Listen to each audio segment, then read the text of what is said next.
छोटा सा गांव था जो शहर से काफी दूर बसा था। उसी गांव के बीचों बीच एक पुराना सा मिट्टी का मकान था जिसमें रहते थे सबके प्यारे काका। काका की सबसे खास पहचान यह थी कि वे रोज होटल या ढाबा नहीं चलाते थे, बल्कि सिर्फ रविवार के दिन ही 100 किलो मटन पकाते थे। साथ में गर्मा गर्म चावल और कुरकुरा पापड़ भी परोसा जाता था। गांव में और भी कई होटल थे, लेकिन रविवार के दिन सारे होटल सुनसान हो जाते और काका के आंगन में मानो मेला सा लग जाता। उस रविवार को भी काका तड़के उठ गए और बाजार की ओर निकल पड़े। बाजार के कसाई ने हंसते हुए कहा, काका, आज फिर 100 किलो मटन ले जा रहे हो? लगता है पूरे गांव का पेट तुम्हें ही भरना है। काका ने मुस्कुराते हुए जवाब दिया, अरे भैया, रविवार का दिन है और रविवार मतलब काका का मटन। आज सबका पेट भी भरेगा और मन भी। वे भारी भरकम मटन उठाकर धीरे धीरे घर पहुँचे। दरवाजे पर उनकी पत्नी काकी खड़ी थी। काकी बोली, सुनते हो, इतना सारा मटन अकेले ढोलाते हो, थकान नहीं होती क्या? क्यों ना हम गांव में ही एक होटल खोल ले। रोज यही काम होगा तो थोड़ा आसान हो जाएगा। होटल? अरे भगवान, ये कैसी बात कर रही हो? अगर होटल खोलेंगे तो रोज बनाना पड़ेगा। रोज बनाएंगे तो लोगों को वही स्वाद कहाँ मिलेगा? अभी तो लोग हफ्ते भर इंतजार करते हैं, तभी उनका प्यार और स्वाद दोनों बरकरार रहता है। पर मुझे तो लगता है कि तुम्हारे हाथ का स्वाद कभी कम ही नहीं होगा। लोग हर दिन भी खाएंगे तो उबेंगे नहीं। बस यही राज तो मैं किसी को नहीं बता सकता। ये स्वाद रविवार का ही है और रविवार का ही रहेगा। काका ने बड़ा सा लोहे का बर्तन रखा और नीचे लकड़ी का चूल्हा जला दिया। सबसे पहले उन्होंने खड़े मसाले, दालचीनी, लौंग, काली मिर्च, जीरा को सिलबट्टे पर पीसकर ताज़ा मसाला तैयार किया। फिर उसमें उनका गुप्त मसाला डाला, जिसकी खुशबू पूरे आंगन में फैल गई। करीब 2 घंटे तक मटन धीमी आंच पर पकता रहा। उधर दूसरी ओर बड़े भगोने में चावल उबल रहे थे और काकी कड़क पापड़ तल रही थी। काकी ने हंसते हुए कहा, अरे ये खुशबू तो मोहल्ले के कोने कोने तक पहुंच गई है। देखना, 12 बजते ही लोग उमड़ पड़ेंगे। लोगों के चेहरे पर जो चमक होती है ना, वही मेरे लिए सबसे बड़ी कमाई है। जैसे ही घड़ी ने 12 बजाए, लोग आने लगे। कोई परिवार पूरा आ गया तो कोई साइकिल से भागा भागा आया। बच्चे खुशी से उछल रहे थे। काका, जल्दी दो, भूख लगी है। काका बड़े प्यार से प्लेट सजाते। गर्मा गर्म चावल, मसालेदार नली वाला मटन और साथ में पापड़। पहलाने वाला खाते ही सब बोल उठते, वाह काका, ये तो कमाल है। आप रोज क्यों नहीं बनाते? अरे भाइयों, यही तो मजा है। अगर रोज मिलेगा तो ये स्वाद खास कहाँ रहेगा? याद रखो, ये मटन सिर्फ रविवार को ही मिलेगा। आपका राज चाहे जो हो काका, पर आपका मटन तो लाजवाब है। हम तो पूरे हफ्ते इंतजार करते हैं बस रविवार के लिए। धीरे धीरे भीड़ इतनी बढ़ी कि दोपहर होते होते सारा मटन खत्म हो गया। कई लोग मायूस होकर बोले, काका, जरा ग्रेवी ही दे दो, वही बहुत है। माफ करना भाइयों, अब तो ग्रेवी भी नहीं बची। अगला रविवार आने तक सब्र करो। लोग निराश होकर पर मुस्कुराते हुए लौट जाते और कहते, ठीक है काका, फिर मिलेंगे अगले रविवार। रात को जब सब सन्नाटा हो गया तो काका और काकी खाट पर बैठे बातें कर रहे थे। काकी बोली, तुम सच में बहुत अच्छा मटन बनाते हो। क्यों न हम सचमुच एक होटल खोल लें? लोग रोज आएंगे।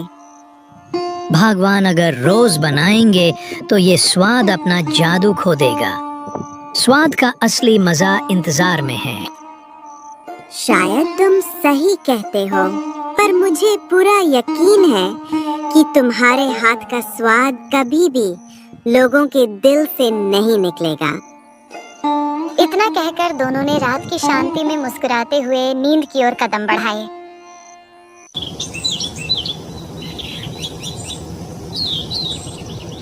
अगले दिन सुबह काका गांव की गलियों में टहलते हुए निकल पड़े। चलते चलते वे चौक पर बने पीपल के पेड़ के नीचे जाकर बैठ गए। लोग आते जाते काका को प्रणाम करते, पर काका अपनी मुस्कान के साथ सबको आशीर्वाद देते रहते। इतने में एक नौजवान उनके पास आया और बोला, काका, आप यहाँ अकेले बैठे हो? अगर समय हो तो मेरे साथ चलो। मेरा एक छोटा सा ठेला है जहाँ मैं चिकन करी बनाता हूँ। चाहता हूँ कि आप मेरे चिकन का स्वाद लेकर बताओ उसमें क्या कमी है।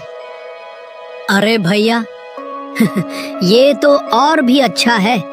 यहाँ यूं ही बैठने से तो अच्छा है तुम्हारा चिकन चख लिया जाए। चलो दिखाओ अपना हुनर। दोनों उसके ठेले पर पहुंचे।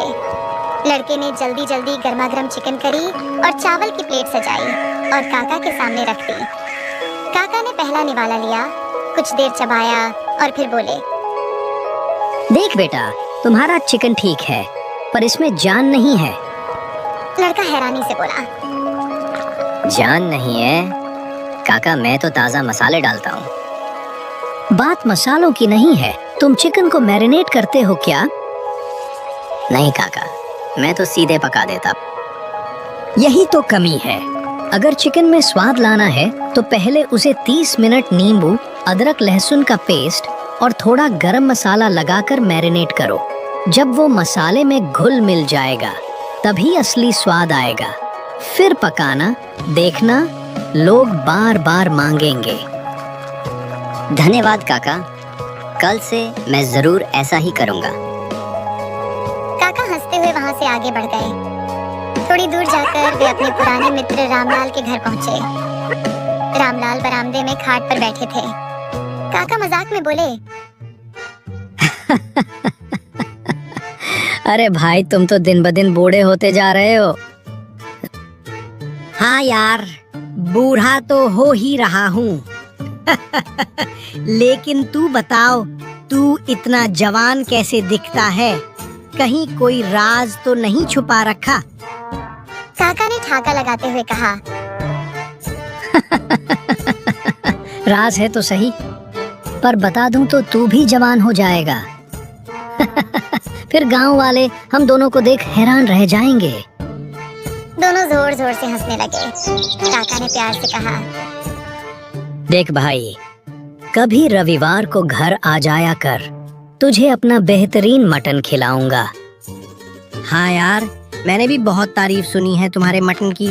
एक दिन जरूर आऊंगा। थोड़ी देर बातें करके काका विदा लेकर अपने घर लौट गए।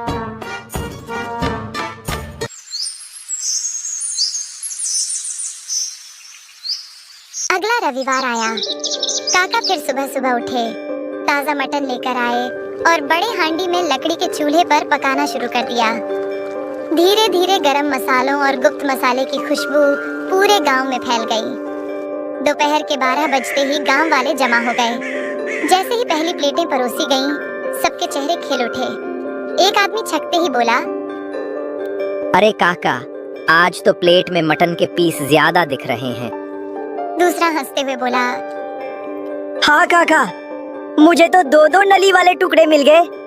काका ने मुस्कुराते हुए कहा, अरे भाइयों, आज मैंने जानबूझकर सबको थोड़ा ज्यादा दिया है। लोग हैरान होकर बोले, पर काका, आज ऐसा क्या खास है? काका ने मुस्कुराते हुए कहा, आज की ही तारीख को मैंने पहली बार रविवार का मटन बनाना शुरू किया था, तो समझ लो ये हमारी सालगिरह है। उसी खुशी में आज सबको दुगना मटन मिलेगा। गांव वाले खुशी से झूम उठे और खाने में डूब गए। थोड़ी देर में वे लोग भी आ पहुंचे जो पिछले रविवार को रह गए थे। काका ने उन्हें भी प्लेटें सजा कर दी। वे चाव से खाने लगे और बोले, वाह काका, इंतजार तो बहुत लंबा था, पर आज तो 2 गुना स्वाद मिला। भीड़ में एक नया चेहरा भी था। साफ कपड़े पहने, थोड़ा शहरनुमा अंदाज वाला आदमी। उसने काका की थाली खाई और फिर धीरे से बोला, काका, अगर आप मुझे ये रेसिपी बता दो तो मैं आपको जितना कहो उतने पैसे देने को तैयार हूँ। काका ने भौहें चढ़ाते हुए पूछा, अरे भाई, तुम कौन हो? आज पहली बार देख रहा हूँ। मैं शहर में बड़ा होटल चलाता हूँ तुम्हारे मटन की चर्चा सुनी थी, इसलिए यहाँ चला आया। अगर ये रेसिपी मिल जाए तो मेरे होटल का धंधा दुगना हो जाएगा। काका शांत होकर बोले। मान लो कि मैं तुम्हें ये बता भी दूं तो भी तुम्हें वही स्वाद नहीं मिलेगा। वो हैरान होकर बोला। क्यों काका? स्वाद तो रेसिपी से आता है। नहीं भाई, स्वाद सिर्फ मसालों से नहीं आता। ये मटन धीमी आंच पर चूल्हे में पकता है घंटों तक।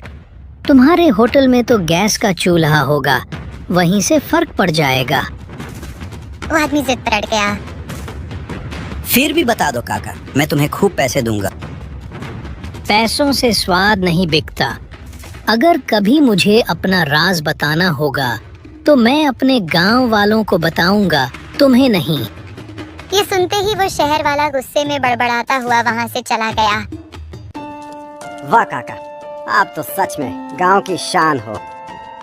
बस भाइयों, यही प्यार ही मेरी असली कमाई है। उस रात जब सब सो चुके थे, काका और काकी खाट पर बैठे बातें कर रहे थे। भगवान, अब उम्र हो रही है। सोचता हूँ हमारे इस मटन के राज को आगे कौन संभालेगा।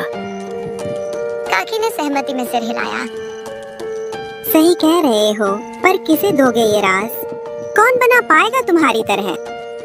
क्या पता कोई खुद चलकर आ जाए, जिसे ऊपर वाला हमारे लिए भेजे।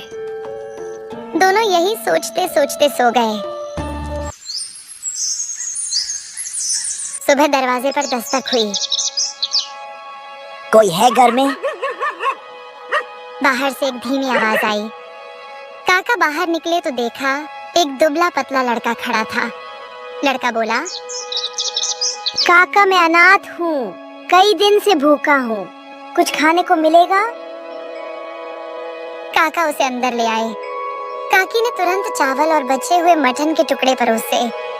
लड़के ने आंखों में आंसू लिए खाना खाया। काका ने प्यार से पूछा, बेटा, तुम अनाथ हो और हमारे भी कोई संतान नहीं, क्या तुम हमारे साथ रहना चाहोगे? लड़का कुछ देर सोचकर बोला, काका मुझे खुशी होगी आपके साथ रहने में। आज से तुम हमारे बेटे हो। अब हमारा राज भी तुम्हारा है। इस तरह काका और काकी को अपना वारिस मिल गया। तीनों साथ रहने लगे और गांव में उनकी खुशियों की नई कहानी लिखी गई।